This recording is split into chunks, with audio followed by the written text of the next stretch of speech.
Hello दोस्तों, मैं अनिल कुमार आज की इस वीडियो में आप सभी का स्वागत करता हूं। आज हम देख रहे हैं बीपीसीएस और स्टेट परीक्षा व यूपीएससी के लिए पर्यावरण के कुछ फैक्ट्स।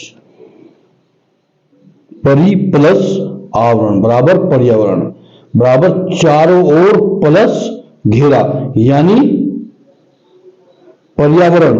पर्यावरण का क्या अर्थ है? पर्यावरण का संदेश होता है परि जमा आवरण बराबर पर्यावरण, यानी जो हमारे चारों ओर का घेरा है उस घेरे को हम पर्यावरण के नाम से जानते हैं। मानव व जीवधारियों के चारों ओर पाए जाने वाले वातावरण में रहकर जीव अपना जीवन यापन करते हैं। पर्यावरण के कारक कौन कौन है? पेड़ पौधे, जीव जंतु। पर्यावरण के कारक हैं पेड़ पौधे, जीव और जंतु को प्रत्यक्ष या अप्रत्यक्ष रूप से प्रभावित करते हैं। ठीक है भाई। मानव जीवधारियों को चारों ओर पाए जाने वाले वातावरण जिसमें रहकर जीव अपना जीवन यापन करते हैं। पर्यावरण के कारक पेड़ पौधे, जीव जंतु को प्रत्यक्ष या अप्रत्यक्ष रूप से प्रभावित करते हैं। पर्यावरण के घटक, ठीक है, कंपोनेंट्स ऑफ एनवायरनमेंट। पर्यावरण के घटक कौन कौन से हैं? एक तो है हमारा पर्यावरण घटक स्थलमंडल, जलमंडल, वायुमंडल और जैवमंडल। अगर क्वेश्चन आता है कि बताइए निम्न में से पर्यावरण का घटक कौन है, तो चार में से एक दिया होगा। आपको ये बताना है कि हाँ पर्यावरण के घटक ये हैं, स्थलमंडल है, जलमंडल है, वायुमंडल है या जैवमंडल है। ठीक है भाई। या ये कहेगा बताइए निम्न में से कौन एक पर्यावरण का घटक नहीं है। ठीक है, या तो घटक पूछेगा या पूछेगा घटक नहीं है। उसके बाद आती है परिस्थितिकी, इको सिस्टम। A.G. पांचले परिस्थितिकी तंत्र भौतिक तंत्र का एक विशेष प्रकार होता है। परिस्थितिकी तंत्र क्या होता है? भौतिक तंत्र का एक प्रकार होता है जिसकी रचना जैविक, अजैविक घटकों के द्वारा होती है। परिस्थितिकी तंत्र भौतिक तंत्र का एक विशेष प्रकार होता है जिसकी रचना जैविक अजैविक घटकों से होती है, जिनके अनुसार परिस्थितिकी तंत्र खुला विस्तृत तंत्र होता है। परिस्थितिकी तंत्र जैविक व अजैविक समस्त वस्तुओं आपसी या पारिस्थितिक संबंध ही इकोसिस्टम कहलाता है। देखिए ये परिभाषा हो जाती है इकोसिस्टम की। इकोसिस्टम क्या कहलाता है? इकोसिस्टम किसे कहेंगे? जैविक तथा एवं अजैविक समस्त वस्तुएं आपसी या पारस्परिक संबंध ही जो जैविक है, जैविक या अजैविक जो वस्तुएं हैं वो आपस में जो संबंध रखती हैं, परिस्थिति के संबंध जो रखती हैं, एनवायरनमेंट से जिस प्रकार से वो आपस में जुड़ी हुई हैं, उस संबंध को इकोसिस्टम कहा गया है। इकोलॉजी। परिस्थितिकी की दो शाखाएं हैं। परिस्थितिकी की एक स्व परिस्थितिकी और दूसरी है समुदाय परिस्थितिकी। ठीक है, एक तो है स्व परिस्थितिकी और दूसरी है समुदाय परिस्थितिकी।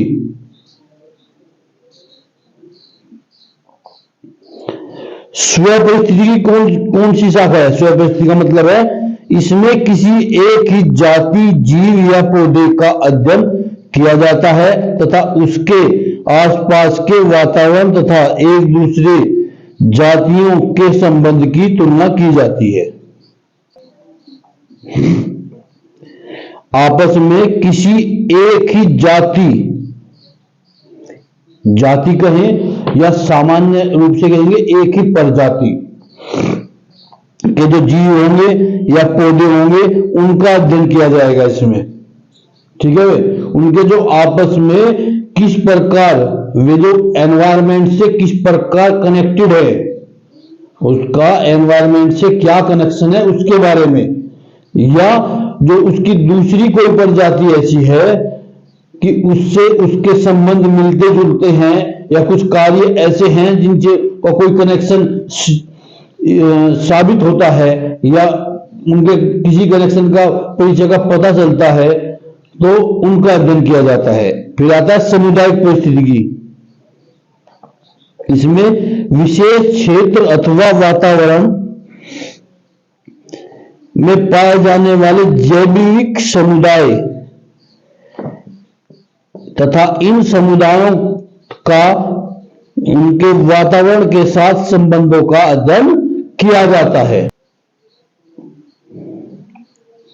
विशेष क्षेत्र कोई भी एक क्षेत्र को जैसे कहा जाता है कि इकोसिस्टम जोन, या ये कह सकते हैं कि विशेष आरक्षित क्षेत्र कोई किसी वनस्पति के लिए या जीव जंतु के लिए जैसे विशेष आरक्षित क्षेत्र कर दिया जाता है, उस प्रकार एक क्षेत्र या वातावरण को उसके लिए सेलेक्ट किया जाएगा और उसके बाद वहां जो जैव समुदाय हैं उनका कनेक्शन देखा जाएगा वहां के वातावरण से, एटमॉस्फेयर से, कि ये किस प्रकार एक दूसरे से कनेक्टेड है, इनका संबंध किस प्रकार का है।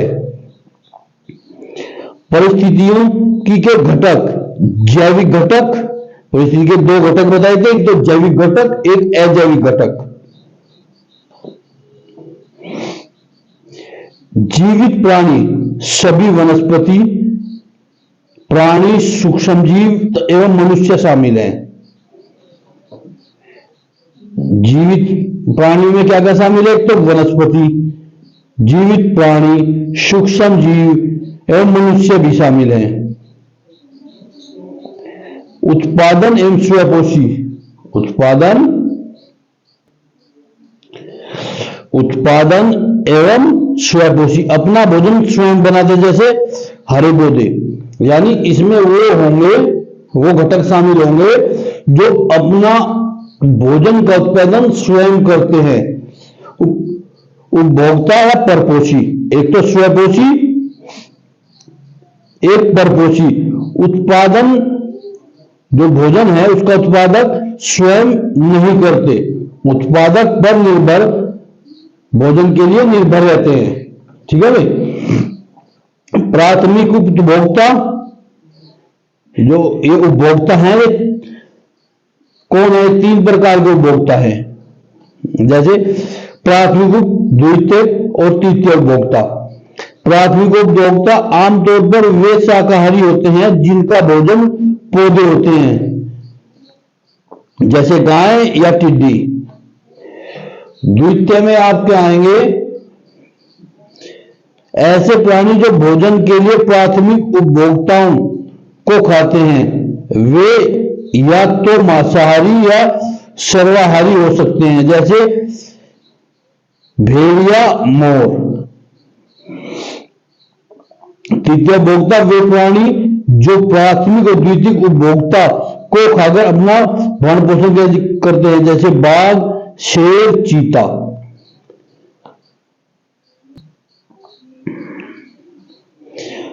विघटक, इसमें बैक्टीरिया अथवा शैवाल प्रमुख है जो उत्पादक तथा उपभोक्ता की मृत्यु होने पर शीघ्र ही उसे विघटित कर देते हैं और उसे अजैविक वातावरण में मिला देते हैं।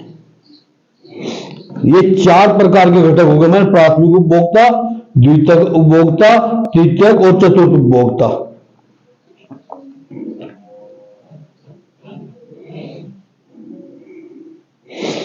ठीक है भाई, ये चार उपभोक्ता हो गए हमारे। पारिस्थितिकी तंत्र में निर्जीव या प्राकृतिक घटक कार्बनिक जीवन के लिए आवश्यक, जैसे कार्बन, हाइड्रोजन, ऑक्सीजन और नाइट्रोजन। अकार्बनिक घटक कौन कौन से हैं पूछा जाता है, बताइए निम्न में से कार्बनिक घटक कौन से हैं, अकार्बनिक घटक कौन से हैं। एग्जाम्स में ऐसे क्वेश्चन आते हैं कि कार्बनिक घटक बताइए। कार्बनिक घटक हो गए हमारे कार्बन, हाइड्रोजन, ऑक्सीजन और नाइट्रोजन, ये हमारे अकार्बनिक घटक हुए। अब कार्बनिक घटक प्रोटीन, कार्बोहाइड्रेट जिसे वसा कहते हैं, क्लोरोफिल और वसा, भौतिक वातावरण, सूर्य का प्रकाश, तापमान व आर्द्रता। ठीक है भाई। अब ये कुछ फैक्ट हैं जो डायरेक्ट क्वेश्चन पूछे जाते हैं जहां से, जैसे विश्व जल दिवस 22 मार्च, पृथ्वी दिवस 22 अप्रैल, राष्ट्रीय विज्ञान दिवस 28 फरवरी, विश्व वानिकी दिवस 21 मार्च, विश्व स्वास्थ्य दिवस 7 अप्रैल, वन महोत्सव 1 जुलाई, विश्व जनसंख्या दिवस 11 जुलाई, विश्व मौसम दिवस 23 मार्च, पर्यावरण मास 19 नवंबर से 18 दिसंबर तक, विश्व ऊर्जा दिवस 14 दिसंबर, विश्व गौरैया दिवस 20 मार्च, विश्व प्रवासी पक्षी दिवस 8 मई, विश्व जैव विविधता दिवस 22 मई, विश्व कछुआ संरक्षण दिवस 23 मई, विश्व आर्द्रता भूमि संरक्षण दिवस 2 फरवरी, अंतर्राष्ट्रीय ओजोन संरक्षण दिवस 16 सितंबर, विश्व आपदा नियंत्रण दिवस 13 अक्टूबर, विश्व खाद्य दिवस 16 अक्टूबर, विश्व पर्यावरण दिवस 5 जून। ठीक है भाई, ये कुछ फैक्ट हैं। देखिए अगर यहां से क्वेश्चन आता है तो आपसे डायरेक्ट क्वेश्चन पूछेगा, बताइए निम्न में से किस तिथि को विश्व जल दिवस मनाया जाता है, या पृथ्वी दिवस कब मनाया जाता है, वन महोत्सव दिवस किस तिथि को मनाया जाता है। ठीक है, यहां से डायरेक्ट क्वेश्चन होगा, बताइए निम्न में से किस तिथि को विश्व मौसम दिवस मनाया जाता है, विश्व ऊर्जा दिवस किस तिथि को मनाया जाता है, या बताइए निम्न में से कौन सी तिथि है जिस दिन विश्व ऊर्जा दिवस मनाया जाता है। ठीक है, आपसे यहां से डायरेक्ट क्वेश्चन होंगे। ठीक है, आगे के लिए मिलते हैं अगली वीडियो में।